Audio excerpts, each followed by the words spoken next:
This is the PitchVision Academy Cricket Show, Series 7, Episode 1. The extra half-inch counts.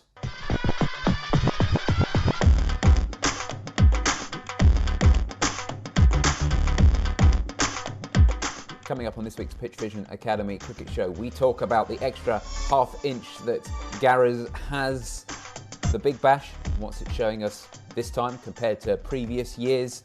We talk about shoulder and hip alignment for fast bowlers, and we help someone who wants to get his arm high but doesn't want to bowl too much over his head. All that and more coming up on this week's PitchVision Academy Cricket Show.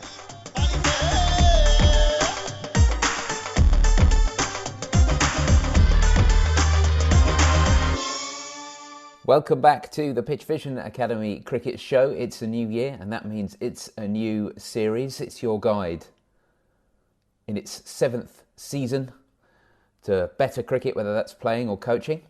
And my name's David Hinchliffe. I'm the host, and I look after things. And helping me to help you improve your game are two cricket coaches with a very fine pedigree. The first of which is the Director of Cricket Coaching at Millfield School. It's Mark Garaway. Hello, Garas. How are you? Very good, thank you very much. Yeah, new year and looking forward to it. You're in a car park at the moment, are you? I am in a car park at the moment. Nothing dodgy though. just about to go and do some work, but you managed to squeeze in half an hour with us. I certainly have. Got a bit of level 3 tutoring to do today, alongside Graham Thorpe, and it's got some good people on it actually. Got some really good people on the course, so including Ashes winner Simon Jones on there, who's a good mate of mine, and I'm looking forward to catching up with him. Good, well, yeah, that'll be a fun day. Okay, and second on the list, but definitely not least on the list, it's the cricket professional at Portsmouth Grammar School. It's Sam Lavery. Hello, Lavers. How are you? I'm very well, thanks, David. How are you? I am pretty good, actually. Yeah, we are on a little bit of a quiet period as club cricket goes in January, but as the closer we get to February, the more excited people get about getting in the nets and hitting some balls and doing some more stuff. So we're already ramping up towards that. So I'm getting quite excited for that. Yeah, trying to make the most of January, not doing that much cricket, and then it can really hit it hard for the next whatever it is, 8 months or something. One thing I wanted to get out of the way first of all, though, was the incredible effort of George Bailey recently. Did we see his hat? No, go on, tell me about that. I haven't seen this. Tell me more. He's brought back the wide brim. Oh, I love a wide brim. He's brought back the wide brim, and he's gone in the traditional Australian wide brim hat. Of course, is yellow on the top and green underneath. Yeah. But he's gone all gold. He's gone full bright gold. Some people saying you could see it from space. It was a marvellous effort from him. So it looks good, I think. You reckon? I'm not convinced, but I love like a wide brim hat, but it's the colour thing I'm not sure about. I'd have to have a look at it. I'll have a look online. Yeah, investigate that guy. I love a wide brim as well, but I've not worn one for a very long time. So if that comes back into fashion, I'll be first in the queue to buy myself one, because I love a wide brim. So well done, George.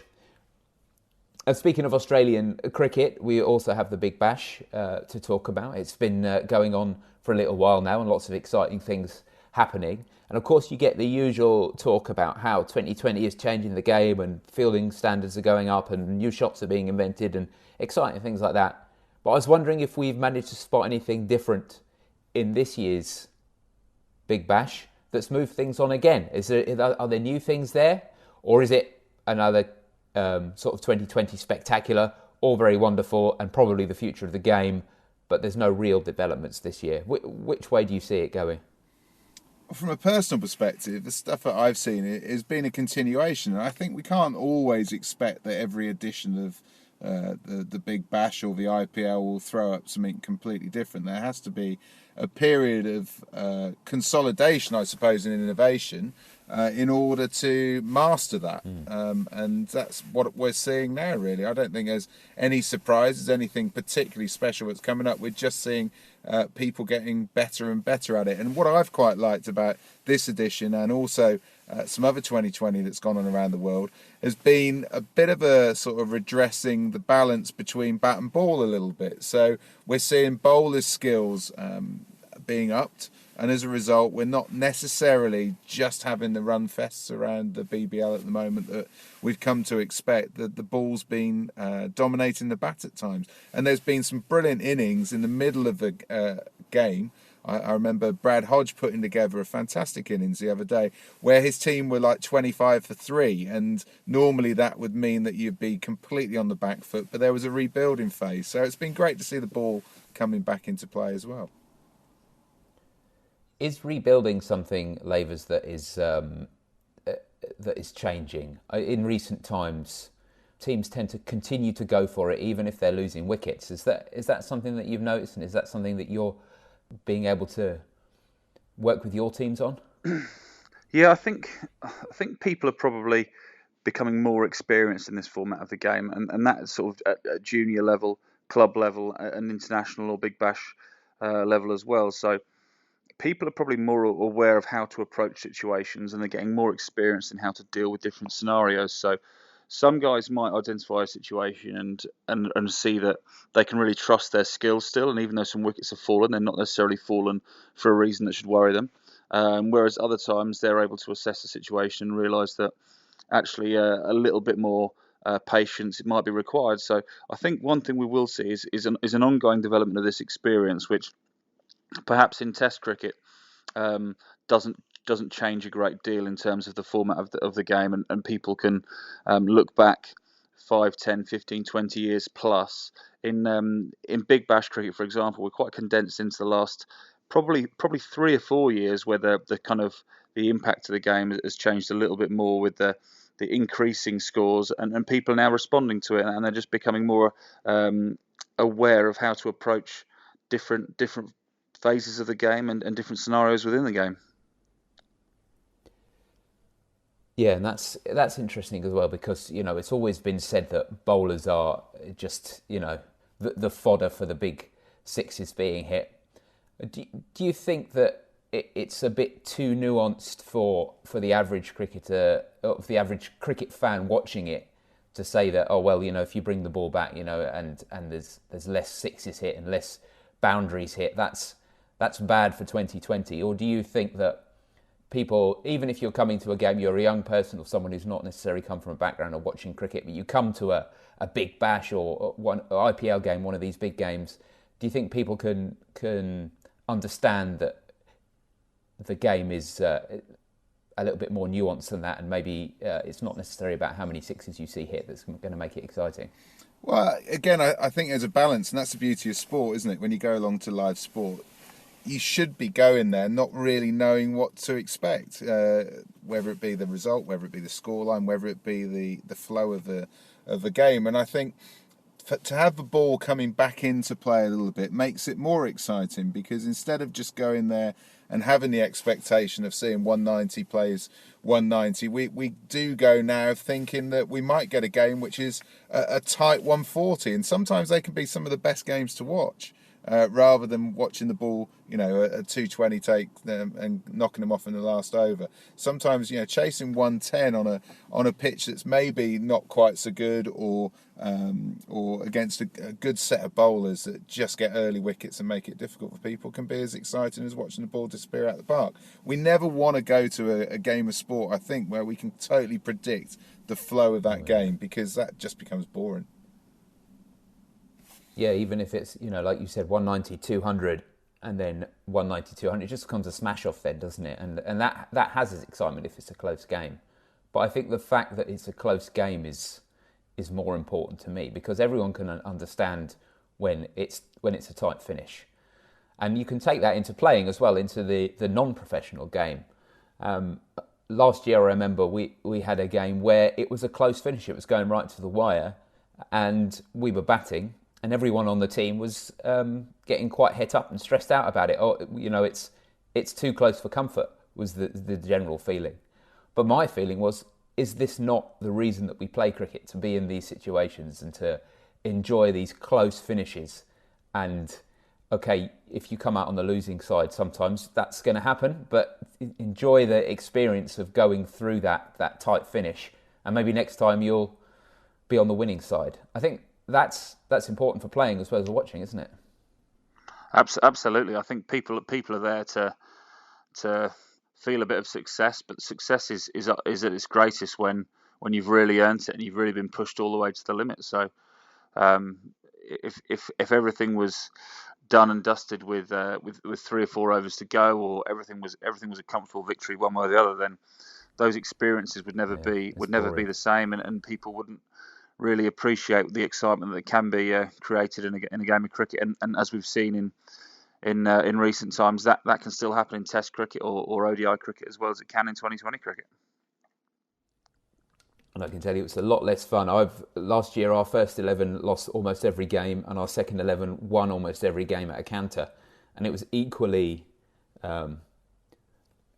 upsetting for the guys who were involved in those games, because there was no challenge. If you're playing in a second 11 game and you put the opposition in and then bowl them out for 30, the game's over by at 2 o'clock, and then you play in a first team game and you get rolled over for 100 and they knock them off in 15 overs, then it's just as bad, really. It's just there's a different thing on the points table.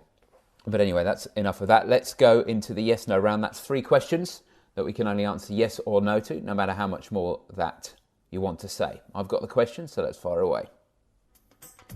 First question.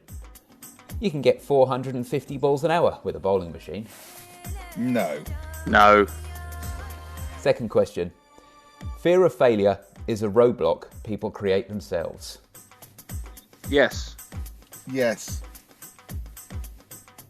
Third question.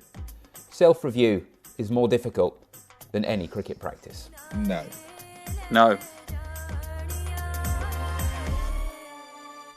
Now it's time for the question section on the show. That's a couple of questions that are sent in by listeners to this show or readers to the PitchVision website, pitchvision.com. And we do our best to answer the problems of the listeners to this show.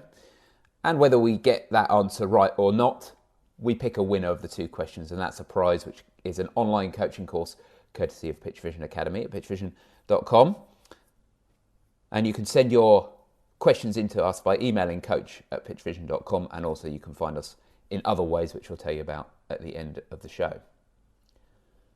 The first question is from our old friend Elvis, and Elvis is having a real problem. He's actually sort of thrown 2 questions into one here, so we'll see how we do with it. First of all, Elvis says, I've been talking to my coach and he's told me that my shoulder and hip alignment is not towards the target. I've attached some of my footage. My coach says that I should be able to draw 2 parallel lines from my hips and shoulders, and they should both be aligned to the target. I'm interested to hear what you guys reckon and what I can do to improve this. Secondly, I was reported for a suspect action in one of my recent games. I'm interested to hear what you think about this and what I can do to eradicate the suspect action, because in a few weeks I have to be tested to decide whether I'm able to continue bowling. So let's start with the shoulder and hip alignment. He's been kind enough to send us videos. So what do we think? Well, I think he's not too far off. I can see where his coach is coming from, but he's not too far off, Elvis. And there's a couple of fairly simple fixes, rather than getting too caught up in technique, to help that out. I mean, the main cause of the misalignment is, from what I can see, is that as you come into your back foot contact in your delivery stride, your right knee goes towards the stumps, and we need to try and sort of eradicate that, really, and that's going to have a knock-on effect to your body position at the crease. And what you see is that your head position gets outside your base, really, and that's what is misaligning you in terms of your hips and shoulders. So the way to do that, if you can think about getting like a bungee cord around your waist with the coach pulling you from behind, then that will make you get your centre of mass going towards your target a bit better, rather than ducking in, and you'll find that you'll be training yourself to go in a straight line, which will give you more stability on your back leg. There'll be less flexion of your back leg going into the stumps, which means that everything will be going forward. And I should imagine over time, and you only have to do 6 or so of these and then take it off and then bowl 5 or 6 balls, get some footage from the front and see how you're aligned. But that normally has a positive effect. And then the other thing is to use the bungee lines and get you pulled towards the direction that you naturally fall. And what that generally finds in our cricketers is that they then work against that bungee cord and stand up a little bit more. Again, do 6 or so of those, and then have a little look to see how you're standing up, and repeat that until you get to a point where you're standing up more. But I can see where he's coming from, but it is only a little bit of change that you need to affect here, Elvis, to get yourself achieving what he's asking for, and there will be some benefits from that. There is no doubt. I'm just going through it again. Actually, I obviously it's a little bit tricky to give a cast iron yes or no, because people's actions change on a day-to-day basis, and people are going to look slightly different depending on what clothing they're wearing as well. So he's obviously got a kind of a slightly baggy top on there, which isn't going to give us an absolute definitive yes or no. There is a little bit of bend in there, or there appears to be, in the clothing that he's wearing. However, when we're looking at measuring it, we'd obviously have to have him without that on, and we'd have to be able to kind of assess, first of all, what's the degree of the bend, and also is it straightening, and the straightening is the key part. I'm just flicking from one angle to the other actually at the moment as I'm looking at it. And if you look from side on, you can see that you can, on the slow motion option, you can see a slight kink in the action. However, you don't actually see a great deal of extension there. And then similarly from behind, you can see the slight bend in the action, and it looks like maybe it extends slightly. So yes, I would say that there probably is a little bit of bend in there. Whether or not the degree of extension is enough to take serious action, I'm not sure at this stage, and you'll probably find out shortly. However, the two are quite interlinked. I often find that people who are slightly open with their chest as spinners find that they then do have to kind of bend their arm slightly to get the ball going towards the target, because the natural swing of the arm is going to go towards first, second, third slip, somewhere in that direction, because that's where hips and shoulders are pointing. So a little bend in arm and extension towards the target can help that.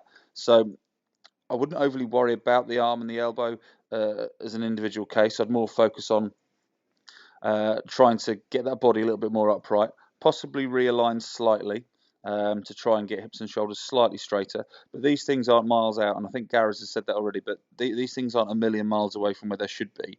So small changes, and all you're actually looking for is quite a small outcome. And there will be additions as well. If you are slightly open, things like bowling a wrong un's a little bit tougher, because the ball comes slightly more out of the front of your hand, so getting it all the way around the back is slightly trickier, and you might find that you generate a bit more overspin, and that wrong un becomes an option as you start to be a little bit more upright and realign those hips and shoulders as well. And how much of it also, these changes, depends on what the ultimate goal is for the player?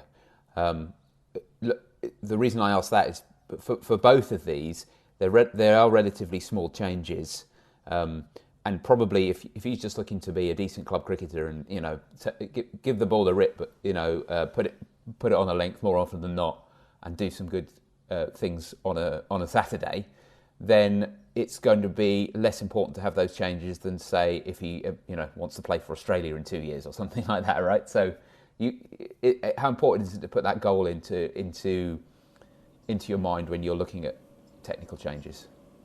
Well, I think it's important from a coaching perspective to have an idea of what somebody is wanting to achieve. I think that's absolutely crucial, and we have to align our interventions along that. And often it's the time scale which changes rather than what you're trying to do with them. In this case, there is a time scale. We've got a time scale of a few weeks. You're going to be tested, Elvis. I actually think that you can do a little bit of work ahead of that testing date, which will help that out. And Sam's absolutely spot on. It's difficult to tell without having the proper angles, the proper equipment, without having you bowling probably without a shirt on, so we can see how everything is actually working rather than the baggy shirt impeding our view a little bit. But I think that there is something there that's making people think that that you might be throwing the ball, and really the way that you're going to stop that illusion from happening, or the actuality from happening, whichever it is in your bowling circle. You've got a very short bowling circle at the front, so your bowling hand doesn't go towards your target at all. And I'm doing it as I'm sitting here in a car, but your bowling hand basically drops down to your right hip rather than going towards the target. And when I was lucky enough to work with Terry Jenner extensively in the early 2000s, he would always talk about getting both the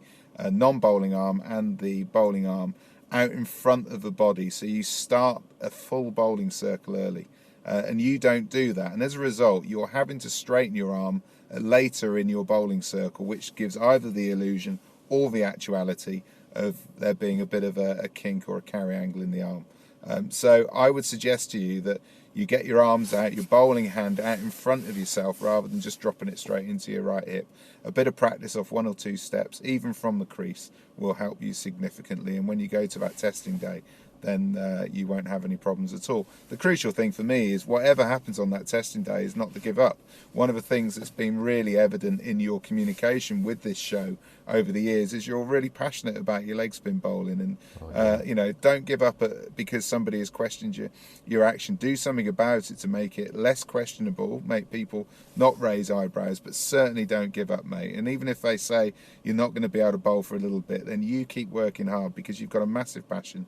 You can bowl as well. We've seen that in the videos that you've shown us over the years, and it would be an absolute travesty for you to not be bowling in a year, 10 years time, because it would be such a shame. You've got a real gift there, mate, as Terry Jenner used to say, and just work at it, but extend that bowling circle in front of you before you drop it down.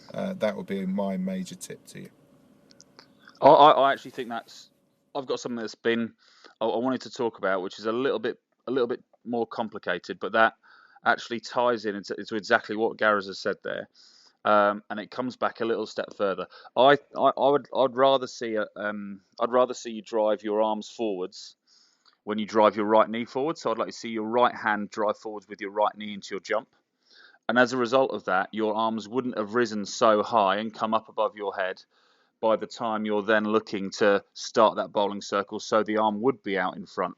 Now, this might be a little bit more complicated to kind of discuss when there's no feedback. So obviously, if you did want to get in touch, I could explain this a little bit better, but it's going along exactly the same lines as what Garas is talking about. But I think if we go back to that jump and think about where our arms are in our jump and where our right arm is, how we could have what I'd call a split action, where our right arm and left arm work independently into the jump. I think there's something we could do there which would ultimately help that bowling circle, as Garas has talked about, also help a little bit with the time you're spending in the air, which would allow you to get a bit more side on, helping you align those hips and shoulders. So there are options along there, but I do think that your first port of call is just trying to do some simple things and getting through this initial assessment. And then at some stage there may be other things we can talk about to help here. But as Garas has said, there's been so much contact over the years. There's been so much interest that your passion for the game is obviously as great as anyone's. So yeah, definitely don't be giving up on what you're doing. Next question's from Jayesh, and Jayesh says, while fast bowling, my hand comes too much over my head. I just want to have a high arm action. What should I do? Yeah, let's just think about what the reasons we might want to do this for. So, yes, you want to have a high arm action, and yes, it sounds like you're going beyond the perpendicular. So what is it you're looking to achieve? Now, if someone's in that position, they're probably slightly off balance. If someone's in that position, they may not be generating as much force towards the target as they'd ideally like. So the speed they're generating and the direction or the control of that might not be quite as good as they'd like. And obviously, in addition, they're more likely to find themselves in a position bowling kind of leg cutters or in swingers as opposed to shaping the ball away. So the first thing we need to consider is there value in sort of the line we're looking to explore, and are we looking to develop something that's going to be of use? And given that, I would say probably that there is. Obviously, we're not looking at you right now, so we're not exactly sure what it looks like, but it sounds like there is potential to improve it. If there is an instance of your arm coming over the top of your head. There's a couple of common causes, and one of them could be due to some sort of misalignment, and that's likely to start at the bottom of the body. So it could be a misalignment which is causing you potentially to fall away and that arm to go beyond perpendicular. The other thing that I've seen in a few guys recently actually is misalignment of the front arm extension. So instead of extending and driving back past your left hip with your left arm, which allows your body to rotate, I've seen a couple of guys in recently that I've worked with who've actually extended out towards leg slip, fine leg, and then the arm is folded in front of their body, and this prevents them rotating quite as well when it comes to actually bowling the ball. So as a result, their head's in the way and their arm is kind of stuck behind their head, and they get in quite a slightly awkward position and have to then fall away to the side to get their head out of the way. So there are different reasons for it, and Garas will have a couple more, I'm sure. The one thing I would say though is it sounds like you're working towards something and you've identified something that's going to make you better. However, obviously we need to find the root cause for it, and without looking at it directly, it's not easy to identify what it is when there are a number of different options or possibilities out there. That phrase "high action" is often linked to someone who falls away a bit, or has their bowling arm in a position that's too far across, doesn't it, Garas? Because if someone's been told they've got to get their arm up high, and then they've interpreted that and gone a bit too far. Yeah, that can happen, and it's something that we probably don't talk about as much as we used to. I mean, certainly when I learned to bowl many years ago, especially from 5'6.5" or whatever I come in as, it was all about bowling from height. Garas. Well, massive, mate. When you're this short, trust me, every half inch counts. That is for sure. But I was always encouraged to bowl from the top of my height, and generally, what tended to happen when people talk to you about that is, yes, you would try and release the ball from as high as possible, which would often mean that the top half of the body would lean away slightly to the offside of a right-handed batter as a right-arm bowler, and you'd release it high. The other thing that would happen is that your delivery stride would get shorter as a result of that, trying to be high. And as we know now, particularly in fast bowling, we're looking for the delivery stride to get longer in order to help produce more power up the kinetic chain. So there's been, through sports science, there's been more awareness of what we're actually trying to achieve. But Sam's nailed it, really. And the body is going to be leaning to the wrong side. It's not going to be going towards the target, and as a result, the release position is going to be over the top of your head rather than in the proper arm slot. And again, going back to the previous question with Elvis, those drills with bungee ropes and behind and from the side, particularly one from the side, are fantastic for getting people to stand up. So rather than worrying about technique, the body will literally work against that force from the side to make itself stand up. And then when you take it away, the theory, particularly with repetition, is that you will have a more upright body position, and as a result, your arm slot will become better. So, yeah, I mean, have a look online. There's loads of TheraBand type work that you can do. Just get a really long TheraBand, you're probably looking at 3 to 5 meters. Get somebody to run alongside you and pull you towards a direction that you generally fall. As a result, you'll stand up more, and your arm slot will improve. It's a really good one to have. Going back a little bit further into root causes, the run-up angle often has an effect. If somebody comes in at an acute angle, then generally when they land their feet, their energy is going down towards fine leg, as Sam was talking about, and as a result, they have to compensate to get the ball to go down towards the stumps. And the thing that happens is that you get that side flexion, and as a result, your release position ends up being over perpendicular, beyond perpendicular. So if you straighten your run-up alignment out, make sure that your bound is going towards your target rather than towards fine leg to a right-hander, then that will give you a great chance of being able to stand up. But, there's two ways, run-up or using those TheraBands, which I think are really basic ways of getting around it, something that we could make far, far more complex than that if we wanted to. And when you're making a change like that as well, it can often feel, when you try and do it differently, it can often feel ridiculous. Like, for example, he can feel like his arm is ridiculously low, comically low, But then you look at you get someone to watch it, or you look it back on the video yourself, and it's actually hardly any different from what happened before. You've just made a very small change because the body's very good at locking into a certain way of doing things. It's when you try and change it, the change can feel a lot bigger than it is until you get used to the change. That's where that visual feedback comes in. Is so useful, isn't it? To just say to someone, you're not bowling from 90 degrees. You've actually gone from just beyond the perpendicular to pretty much vertical, or just on the right side of vertical as it would be. Yet they feel they're bowling from kind of a 3 o'clock position with their arm. And realistically, they've made 3 or 4 degrees change, not 70 or 80 degrees change.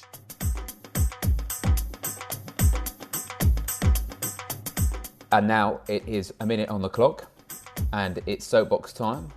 Mark Garaway adding even more inches to his height, is climbing on it, and he will have an uninterrupted minute to speak from it. Over to you, Garas. I think I might have to lose 10 seconds of this because I'm a bit giddy, because I'm probably at about 7'1" at the moment, and I'm not used to that.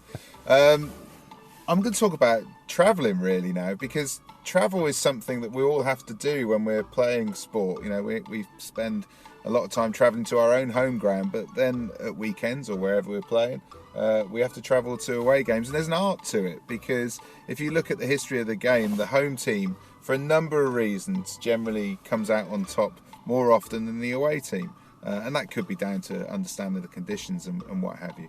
But touring sides or travelling sides, it's a real skill to get right when you get to the ground, what time you get to the ground, what you do when you get there, getting familiarised with your conditions, making sure that you fueled yourself appropriately, making sure that you've got the journey out of your legs, whether it's 20 minutes or whether it's 4.5 hours, which can happen when you're playing in countries such as Australia or South Africa, where the teams are very widely spread apart. Getting your conversations right in the car or on the plane or however, or your bus, is really important in terms of that preparation. But it's not just the condition of the wicket and not being familiar with that you can attribute to why home teams generally win games of cricket. I think we can get our preparation when we're travelling to games a lot better, whether it be a home game or even, and especially when it's an away game.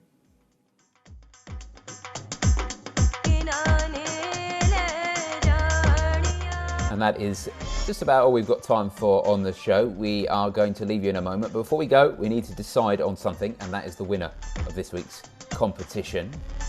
It is an online coaching course, courtesy of PitchVision Academy at pitchvision.com. And we had, as we always do, a couple of questions.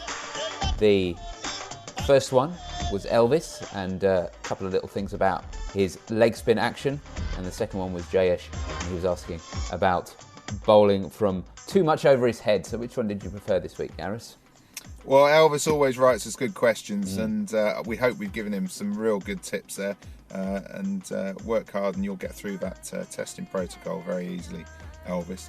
But this week, I'm not going to go with you, because I reckon you've got about 20 of our courses anyway. He's got them all, yeah. So I think, is it Jayesh? Jayesh, yep. Yeah, Jayesh, you've won it this week. Good question. We see a lot of people bowling from slightly over the top of their head, and hopefully a couple of those simple drills and a bit of understanding that Sam gave you there, and you'll be fine. Congratulations, Jayesh. And Garas, if someone was listening into the show who was not Jayesh and they wanted their chance to win the prize, get their question answered and win the prize, then how could they get in touch with us? Well, they could give us a call on 0203 239 7543 or drop us an email on coach@pitchvision.com. That's correct. You can also get us through social media. Our Facebook is facebook.com/PitchVision Academy.